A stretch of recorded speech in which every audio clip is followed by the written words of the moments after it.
Assalamualaikum warahmatullahi wabarakatuh. Gimana kabarnya? Sehat?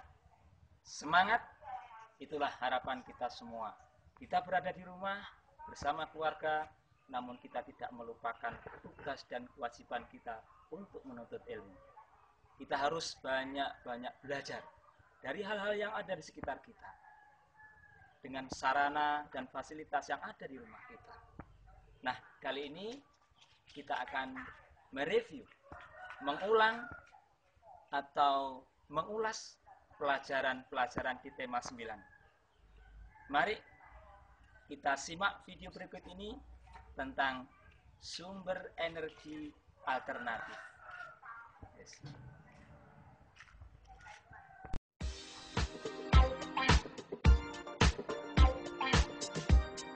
Pemakaian bahan bakar fosil ini punya dampak buruk bagi bumi kita karena akan menghasilkan polusi yang dapat mencemari udara, air, dan tanah kita, dan juga membuat bumi kita semakin panas. Berita terburuknya, bahan bakar fosil ini jumlahnya sangat terbatas, sehingga kalau kita gunakan terus-menerus akan habis suatu saat. Menyeramkan, bukan? Sumber energi alternatif atau sumber energi terbarukan merupakan sumber energi yang bukan sumber energi tradisional, yang dapat menggantikan bahan bakar fosil seperti batu bara, minyak, dan gas alam. Sumber energi alternatif yang dikembangkan saat ini yaitu matahari, angin, air, dan panas bumi. Gelombang air laut, dan biomasa atau disebut bahan bakar bio. 1. Matahari. Tahukah kamu, ternyata sinar matahari selain sering digunakan ibu untuk menjemur baju, dapat kita manfaatkan sebagai sumber energi. Yuk kita lihat cara kerjanya. Pertama, panel surya akan menyerap sinar matahari. Semakin terang sinar matahari, semakin besar energi yang bisa dimanfaatkan. Lalu, sel-sel pada panel surya akan mengubah energi panas dari sinar matahari menjadi energi listrik. Listrik tersebut dapat kita gunakan untuk menyalakan alat elektronik di rumah kita. Dengan teknologi yang ada sekarang, 2 panel surya dengan ukuran masing-masing sebesar papan tulis kita di kelas dapat menghasilkan energi yang dapat memenuhi kebutuhan listrik lebih dari 1 rumah. 2. Angin. Kita gunakan untuk bermain layangan, juga bisa kita manfaatkan menjadi sumber energi. Yuk kita lihat caranya. Pertama, angin yang tertiup kencang akan memutar baling-baling pada kincir angin. Sama seperti kita memutar baling-baling kertas. Baling-baling ini akan terhubung dengan roda gigi, dan fungsinya akan mempercepat putaran dari baling-baling. Dari roda gigi itu akan terhubung ke generator, dan fungsinya mengubah energi gerak itu menjadi energi listrik. Energi listrik dari tenaga angin ini dapat memenuhi kebutuhan listrik di rumah kita sehari-hari. 3. Air. Energi dari arus air ini menggunakan tenaga air sebagai temperatur, seperti dari sungai atau danau. Arus air ini akan memutar kincir air. Kincir air ini akan terhubung ke generator yang fungsinya mengubah energi gerak itu menjadi energi listrik. Energi listrik dari tenaga air ini dapat digunakan untuk memenuhi kebutuhan listrik di rumah kita.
4.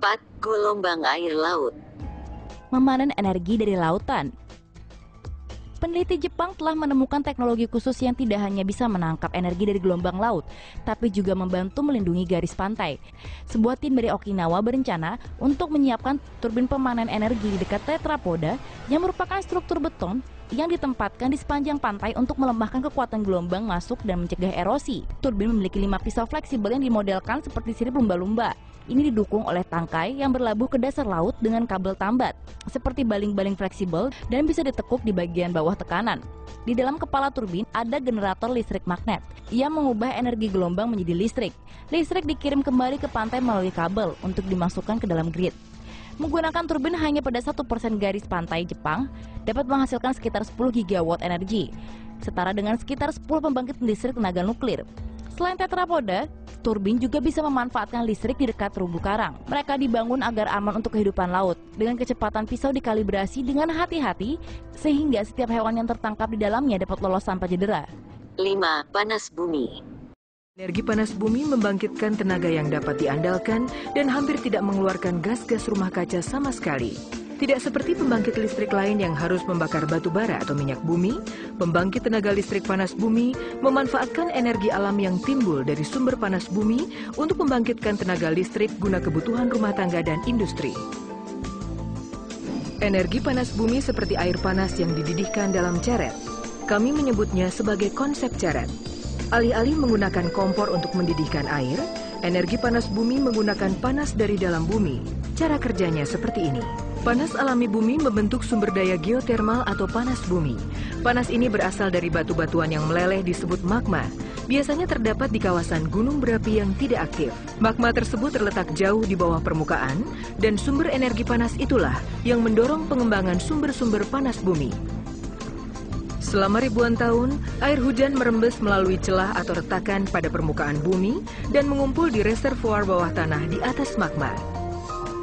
Magma ini kemudian akan memanaskan air ke temperatur di atas 500 derajat Fahrenheit. Untuk mendapatkan zat cair dan gas atau fluida yang bertemperatur dan bertekanan tinggi ini, sumur dibor dari kedalaman 3.000 sampai 10.000 kaki dari permukaan bumi.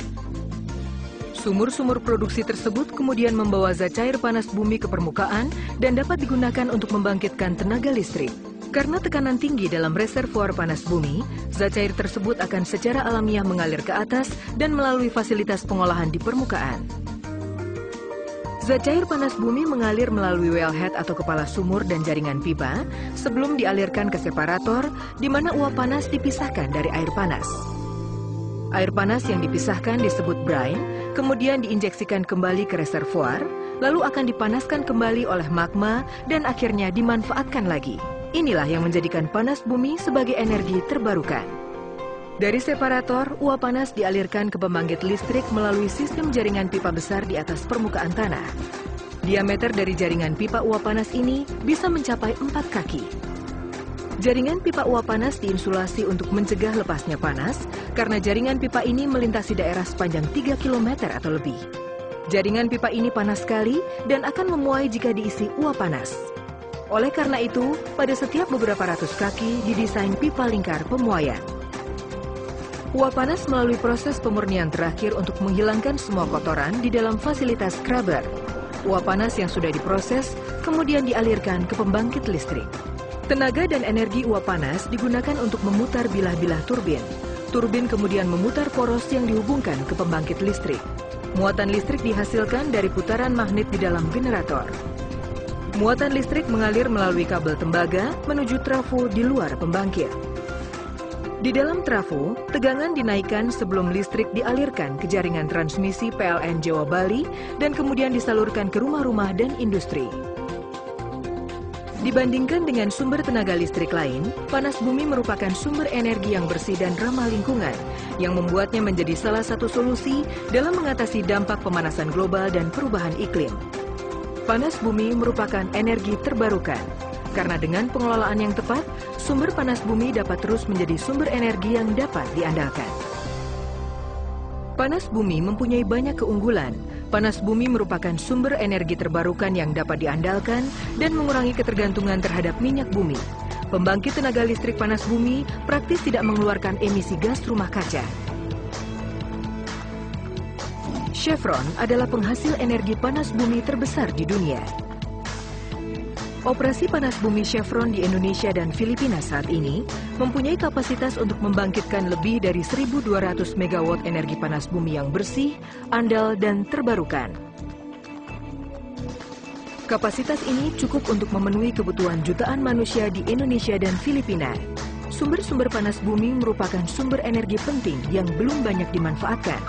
Sementara Chevron terus mencari potensi pengembangan panas bumi, saat ini Chevron terdepan dalam menghasilkan energi bersih dan terbarukan bagi masyarakat. 6. Biomasa atau bahan bakar bio. Contohnya, kotoran hewan ternak, limbah pertanian, limbah hutan, sampah sisa makanan. Kok bisa ya? Yuk kita lihat cara kerjanya. Pertama, kotoran hewan ternak, limbah pertanian, atau sampah sisa makanan tersebut dikumpulkan dalam sebuah tabung. Di dalam tabung tersebut terdapat bakteri yang akan menguraikan bahan-bahan tersebut menjadi gas metana. Gas metana ini akan ditampung pada tabung penyimpanan gas yang siap menjadi bahan bakar, seperti untuk memasak dengan kompor atau menjadi energi listrik yang dihasilkan lewat generator. Lalu, bahan sisa proses ini pun dapat dimanfaatkan menjadi pupuk untuk menyuburkan tanaman. Bahan bakar bio merupakan bahan bakar yang berasal dari makhluk hidup baik hewan maupun tumbuhan. 1. Biodiesel adalah bahan bakar bio yang berasal dari tumbuhan, di antaranya tumbuhan berbiji yang mengandung minyak seperti bunga matahari, jarak, kelapa sawit, kacang tanah, dan kedelai yang dapat digunakan untuk menggantikan solar. 2. Bioetanol adalah bahan bakar bio yang berasal dari singkong, ubi, jagung, dan sagu yang dapat menggantikan bensin atau premium. 3. Biogas adalah bahan bakar bio yang berasal dari kotoran hewan. Penguraian kotoran hewan dengan bantuan bakteri akan menghasilkan gas metana yang dapat dimanfaatkan sebagai sumber energi panas kompor. Nah, gimana? Asik? Nah, semoga video kali ini bisa menyemangati kita semuanya. Kita tetap semangat untuk belajar dan beribadah kepada Allah dan selalu mohon kepada Allah supaya kita dimudahkan segala urusan kita. Sekian dulu. Wassalamualaikum warahmatullahi wabarakatuh.